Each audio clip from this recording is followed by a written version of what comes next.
പ്രമേഹ രോഗികൾ എപ്പോഴും ചെയ്യുന്ന ഒരു കാര്യമാണ് ഫ്രൂട്ട്സുകൾ കഴിക്കാതിരിക്കുന്നത്. ഷുഗർ ലെവൽ കൂടുമെന്നുള്ള ഭയം കാരണം മിക്കവരും ഫ്രൂട്ട്സുകൾ കഴിക്കുന്നത് ഒഴിവാക്കാറുണ്ട്. ഇന്നത്തെ ഹെൽത്ത് ടിപ്സിൽ ഞാൻ ഇതിനെക്കുറിച്ചാണ് സംസാരിക്കുവാൻ പോകുന്നത്. ഞാൻ ഡോക്ടർ അഞ്ജലി. ഇന്നത്തെ ഹെൽത്ത് ടിപ്സിലേക്ക് എല്ലാവർക്കും സ്വാഗതം. പലരും ഷുഗർ ലെവൽ കൂടുമെന്നുള്ള ഭയം കാരണം മിക്കപ്പോഴും ഫ്രൂട്ട്സുകൾ ഒഴിവാക്കാറുണ്ട്. ഒരിക്കലും ചെയ്യാൻ പാടില്ലാത്ത ഒരു കാര്യമാണ് ഇത്. കാരണം ഫ്രൂട്ട്സ് കഴിക്കുക എന്നുള്ളത് വളരെ ഇമ്പോർട്ടന്റ് ആയിട്ടുള്ള ഒന്നാണ്. ഫ്രൂട്ട്സിൽ ധാരാളമായിട്ട് ന്യൂട്രിയൻസും മിനറൽസും നമ്മുടെ ശരീരത്തിന് ആവശ്യമായിട്ടുള്ള പല വിറ്റമിൻസും ഇതിൽ അടങ്ങിയിട്ടുണ്ട്. അതുകൊണ്ട് തന്നെ പ്രമേഹ രോഗികൾ ഫ്രൂട്ട്സ് കഴിക്കേണ്ടത് വളരെയധികം അത്യാവശ്യമാണ്. ചില ഫ്രൂട്ട്സുകൾ കഴിക്കുമ്പോൾ നമ്മുടെ ഷുഗർ ലെവൽ വളരെയധികം കൂടാറുണ്ട്. ഗ്ലൈസീമിക് ഇൻഡെക്സ് വളരെയധികം കൂടാറുണ്ട്. ഗ്ലൈസീമിക് ഇൻഡെക്സ് എന്ന് പറയുന്നത് നമ്മളൊരു ഭക്ഷണം കഴിക്കുന്ന സമയത്ത് അത് കഴിച്ചതിന് ശേഷം നമ്മുടെ ബ്ലഡിൽ ഷുഗർ ലെവൽ എത്രയധികം കൂടുന്നു എന്നതിനെയാണ് നമ്മൾ ഗ്ലൈസീമിക് ഇൻഡെക്സ് എന്ന് പറയുന്നത്. ചില ഫ്രൂട്ട്സുകൾ കഴിക്കുമ്പോൾ ഈ ഗ്ലൈസീമിക് ഇൻഡെക്സ് വളരെയധികം കൂടാറുണ്ട്. ഇതിൽ പ്രധാനമായിട്ടുള്ള ചില ഫ്രൂട്ട്സുകളാണ് നമുക്ക് ഏറെ ഇഷ്ടമുള്ള മാങ്ങാപ്പഴവും ചക്കപ്പഴവും, അതുപോലെ തന്നെ മുന്തിരി, നല്ല മധുരമുള്ള മുന്തിരിയും, അതുപോലെ തന്നെ നമ്മൾ കഴിക്കുന്ന പഴങ്ങൾ, വാഴപ്പഴമൊക്കെ ഉണ്ടല്ലോ, അതൊക്കെ ഗ്ലൈസീമിക് ഇൻഡെക്സ് വളരെയധികം കൂടുതലാണ്. അതുപോലെ തന്നെ നമ്മുടെ നല്ല പഴുത്ത പപ്പായയും നല്ല പഴുത്ത പൈനാപ്പിളൊക്കെ ഗ്ലൈസീമിക് ഇൻഡെക്സ് വളരെയധികം കൂടിയ ഫ്രൂട്ട്സുകളാണ്. ഈ ഫ്രൂട്ട്സുകൾ നമുക്കറിയാം, ഇപ്പൊ മാങ്ങ സീസണോ അല്ലെങ്കിൽ ചക്കപ്പഴത്തിന് സീസണൊക്കെ വരുമ്പോൾ ഷുഗർ പേഷ്യൻസിനും അതുപോലെ തന്നെ മറ്റെല്ലാവർക്കും കഴിക്കാൻ ഏറെ ഇഷ്ടമുള്ള ഒരു ഫ്രൂട്ടാണ് ഇവയൊക്കെ. പക്ഷെങ്കിൽ ഇത് കഴിച്ചാൽ നമ്മുടെ ഷുഗർ ലെവൽ വളരെയധികം കൂടാറുണ്ട്. അതുകൊണ്ട് തന്നെയാണ് അവർക്ക് കഴിക്കാൻ താല്പര്യമുണ്ടെങ്കിൽ പോലും അവര് ഈ ഡയബറ്റിക് പേഷ്യൻസ് ഒക്കെ അത് ഒഴിവാക്കുന്നത്.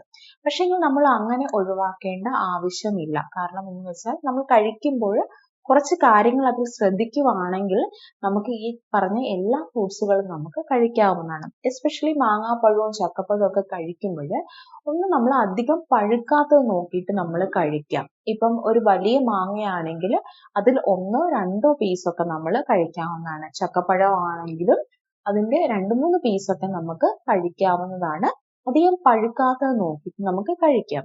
അതുപോലെ തന്നെ ശ്രദ്ധിക്കേണ്ട ഒരു കാര്യമാണ് ഇത് കഴിക്കുന്ന സമയം എന്നുള്ളത്. നമ്മൾ സാധാരണ ഭക്ഷണമൊക്കെ കഴിച്ച് രാവിലെ ആണെങ്കിലും ഉച്ചയ്ക്കും രാത്രിയിലും ഒക്കെ ഒരു ഭക്ഷണം കഴിച്ചതിന് ശേഷം നമ്മൾ എന്തെങ്കിലും ഒരു ഫ്രൂട്ട്സോ അല്ലെങ്കിൽ എന്തെങ്കിലും ഒരു മധുരം നമ്മൾ കഴിക്കാറുണ്ട്. നമ്മൾ എന്തെങ്കിലും പഴമോ അങ്ങനെ എന്തെങ്കിലുമൊക്കെ നമ്മൾ കഴിക്കാറുണ്ട്. അങ്ങനെ ചെയ്യാതെ ഇടസമയങ്ങളിൽ നമ്മൾ ഈ ഒരു ഫ്രൂട്ട്സുകൾ കഴിക്കുകയാണെങ്കിൽ നമ്മുടെ ഷുഗർ ലെവൽ അത്രമാത്രം ഹൈ ആവില്ല. അതിനുവേണ്ടി നമ്മൾ ചെയ്യേണ്ടത്, ഇപ്പൊ രാവിലെ ബ്രേക്ക്ഫാസ്റ്റ് കഴിച്ച് ഉച്ചയ്ക്ക് ഒരു ഭക്ഷണം കഴിക്കുന്നതിന് മുന്നേ ഉള്ള ഇടസമയത്ത് നമുക്ക് ഒരു 11 മണി അല്ലെങ്കിൽ 11:30 സമയത്തൊക്കെ നമുക്ക് ഈ ഫ്രൂട്ട്സുകൾ കഴിക്കാവുന്നതാണ്. ഇല്ലെങ്കിൽ വൈകുന്നേര സമയങ്ങളിൽ നമുക്ക് കഴിക്കാവുന്നതാണ്.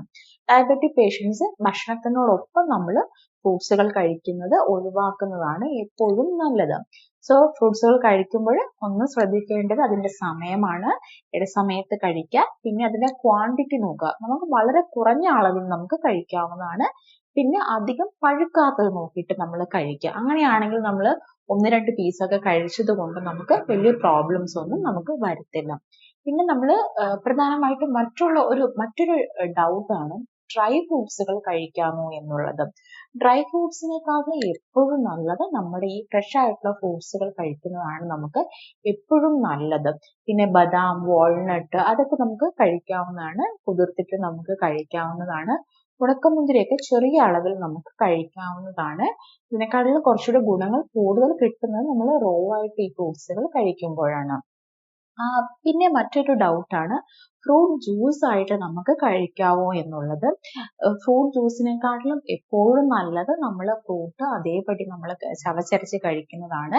കാരണം ഫ്രൂട്ട് ജ്യൂസ് ആക്കുമ്പോൾ അതിൽ ലിക്വിഡ് ഫോമിൽ ആകുമ്പോൾ ശരീരത്തിലേക്ക് പെട്ടെന്ന് ഷുഗർ അബ്സോർബ് ആവാൻ ഇത് കാരണമാകുന്നുണ്ട്. പിന്നെ വല്ലപ്പോഴും നമ്മൾ ജ്യൂസായിട്ട് കുടിച്ചത് കൊണ്ട് പ്രോബ്ലം ഇല്ല. അധികം ഷുഗർ ആഡ് ചെയ്യാത്ത ജ്യൂസ് കുടിക്കുന്നതാണ് കുറച്ചുകൂടെ നല്ലത്. വല്ലപ്പോഴും നമ്മൾ കുടിച്ചതുകൊണ്ട് പ്രോബ്ലം ഇല്ല. സ്ഥിരമായിട്ട് ജ്യൂസ് കുടിക്കാൻ ഒരിക്കലും പാടുള്ളതല്ല. അതുപോലെ തന്നെ നമ്മൾ ഫ്രൂട്ട് ജ്യൂസ് ആക്കുമ്പോൾ നമ്മൾ അത് അരിച്ചു കളയുമ്പോൾ അതിലെ നാരിന്റെ അംശമൊക്കെ അത് പോവാറുണ്ട്. അപ്പൊ അതുകൊണ്ട് നമ്മൾ അരിക്കാതെ കുടിക്കുന്നതാണ് കുറച്ചുകൂടെ നല്ലത്. ഫ്രൂട്ട് ജ്യൂസ് ആക്കുമ്പോൾ തന്നെ അതിന്റെ നാരിന്റെ അത് കുറഞ്ഞു പോവാറുണ്ട്. ഏറ്റവും നല്ലത് നമ്മൾ ചവച്ചരച്ച് നാച്ചുറലായിട്ട് കഴിക്കുന്നത് തന്നെയാണ്. പിന്നെ കഴിക്കാൻ പറ്റുന്ന ഡയബറ്റിക് പേഷ്യൻസിന് കഴിക്കാൻ പറ്റുന്ന അഥവാ കഴിച്ചിരിക്കേണ്ട ഫ്രൂട്ട്സുകളാണ് പ്രധാനമായിട്ടും നമ്മുടെ പേരയ്ക്ക വളരെ നല്ല ഗുണങ്ങളുള്ള ഒന്നാണ്. ഡയബറ്റിക് പേഷ്യൻസിന് നമുക്ക് നന്നായി കഴിക്കാവുന്ന ഒരു ഫ്രൂട്ടാണ്. അതുപോലെ തന്നെ അവോക്കാഡോ ഒട്ടേറെ ഹെൽത്ത് ബെനിഫിറ്റ്സ് ഉള്ള ഒന്നാണ് അവോക്കാഡോ. അത് നമുക്ക് കഴിക്കാവുന്നതാണ്. കിവി നല്ലൊരു ഫ്രൂട്ടാണ്. അതുപോലെ തന്നെ സ്ട്രോബെറി, മൾബറീസ് ഒക്കെ വളരെ നല്ലൊരു ഫ്രൂട്ടാണ് ഡയബറ്റിക് പേഷ്യൻസിന്. പിന്നെ ആപ്പിൾ ഒക്കെ നമുക്ക് കഴിക്കാം. അത് ഗ്രീൻ ആപ്പിൾ ആണ് കുറച്ചുകൂടെ ഡയബറ്റിക് പേഷ്യൻസിന് കുറച്ചുകൂടെ നല്ല ഒരു ആപ്പിൾ എന്ന് പറയുന്നത്. പിന്നെ നമുക്ക് ഓറഞ്ച് കഴിക്കാവുന്നതാണ്. വാട്ടർമെലോൺ നമുക്ക് കഴിക്കാവുന്നതാണ്. അനാറും നല്ലൊരു ഫ്രൂട്ടാണ് നമുക്ക് ഡയബറ്റിക് പേഷ്യൻസിന്. അതുപോലെ തന്നെ നമുക്ക് മസ്ക് മെലൺ അഥവാ ഷമാം എന്നൊക്കെ പറഞ്ഞ ഫ്രൂട്ട്, അതുമൊക്കെ വളരെയധികം നല്ലതാണ്. പഴങ്ങളിലേക്ക് വരുമ്പോൾ, വാഴപ്പഴത്തിലേക്കൊക്കെ വരുമ്പോൾ നമ്മൾ അധികം പഴുക്കാത്ത പഴങ്ങൾ ഒക്കെ നമുക്ക് കഴിക്കാവുന്നതാണ്. ഏത്തപ്പഴം ഒക്കെ ആണെങ്കിലും നല്ല പഴുത്തു പോകാത്ത ഏത്തപ്പഴം നോക്കിയിട്ട് കഴിക്കുവാണെങ്കിൽ വലിയ പ്രോബ്ലം ഒന്നുമില്ല. അതിന്റെ ഒരു പകുതിയൊക്കെ നമുക്ക് ദിവസേന കഴിക്കാവുന്നതാണ്. ആവിയിൽ വേവിച്ചൊക്കെ നമുക്ക് കഴിക്കാവുന്നതാണ്. പിന്നെ റോബസ്റ്റ പഴവും അത്ര വലിയ പ്രോബ്ലം ഇല്ല. ചെറുപഴമൊക്കെ നല്ല പഴുത്തത് കഴിക്കാതെ ശ്രദ്ധിക്കുക. ഇടസമയങ്ങളിലൊക്കെ നമുക്ക് ചെറിയൊരു ഒന്ന് കഴിച്ചൊന്ന് പഴുക്കാത്ത നോക്കിയിട്ട് ഒന്ന് കഴിച്ചതുകൊണ്ട് പ്രോബ്ലംസ് ഒന്നുമില്ല. പിന്നെ പൈനാപ്പിളും പപ്പായയും ഒക്കെ നമുക്ക് അധികം പഴുക്കാത്ത മധുരം കുറഞ്ഞതൊക്കെ നമുക്ക് ഡെയിലി കഴിച്ചതുകൊണ്ട് പ്രോബ്ലം ഇല്ല. ചെറിയ അളവിൽ നമുക്ക് കഴിക്കാവുന്നതാണ്. വളരെ വിറ്റമിൻസും ന്യൂട്രിയൻസും അടങ്ങിയിട്ടുള്ള ഒരു ഫ്രൂട്ടാണ് പപ്പായ എന്ന് പറയുന്നത്. സോ അധികം പഴുക്കാത്തതൊക്കെ നമുക്ക് കഴിക്കുന്നത് വളരെ നല്ലതാണ് ഡയബറ്റിക് പേഷ്യൻസിന്. സോ അതും നമുക്ക് സ്ഥിരമായിട്ട് കഴിക്കാവുന്നതാണ്. ഡ്രാഗൺ ഫ്രൂട്ടിൽ ഗ്ലൈസെമിക് ഇൻഡെക്സ് കുറച്ച് കൂടുതലാണ്. സ്ഥിരമായിട്ട് ഡ്രാഗൺ ഫ്രൂട്ട് കഴിക്കേണ്ട. 1-2 ചെറിയ പീസൊക്കെ വല്ലപ്പോഴും കഴിച്ചതുകൊണ്ട് പ്രോബ്ലം ഇല്ല. ഇതൊക്കെയാണ് ഡയബറ്റിക് പേഷ്യന്റ് ഫ്രൂട്ട്സുകളൊക്കെ കഴിക്കുമ്പോൾ ശ്രദ്ധിക്കേണ്ട കാര്യങ്ങൾ. സോ അതുകൊണ്ട് ഇനി ഡയബറ്റിക് പേഷ്യൻസിന് അല്ലെങ്കിൽ പ്രമേഹ രോഗികൾക്ക് ഭയം കാരണം ഫ്രൂട്ട്സുകൾ ഒഴിവാക്കേണ്ട ആവശ്യമില്ല. ഈ പറഞ്ഞ രീതിയിൽ നമ്മളൊന്ന് ശ്രദ്ധിച്ചാൽ തന്നെ നമുക്ക് എല്ലാത്തരം ഫ്രൂട്ട്സുകളും കഴിക്കാവുന്നതേ ഉള്ളൂ. സോ ഈ ഒരു ചെറിയൊരു ഹെൽത്ത് ടിപ്പ് എല്ലാവർക്കും ഇഷ്ടമായി എന്ന് വിചാരിക്കുന്നു. ഇത് ഉപകാരപ്പെടുന്ന മറ്റുള്ളവർക്കായിട്ടും ഇത് ഷെയർ ചെയ്ത് കൊടുക്കുക. എന്തെങ്കിലും ഹെൽത്ത് റിലേറ്റഡ് ആയിട്ടുള്ള എന്തെങ്കിലും ഡൗട്ട്സ് ഉള്ളവർക്ക് കമന്റ്സ് ആയിട്ട് ചോദിക്കാവുന്നതാണ്. ഈ ഒരു ഹെൽത്ത് ടിപ്പ് എല്ലാവർക്കും ഇഷ്ടമായി എന്ന് വിചാരിക്കുന്നു. മറ്റൊരു ഹെൽത്ത് ടോപ്പിക്കുമായിട്ട് വീണ്ടും കാണാം.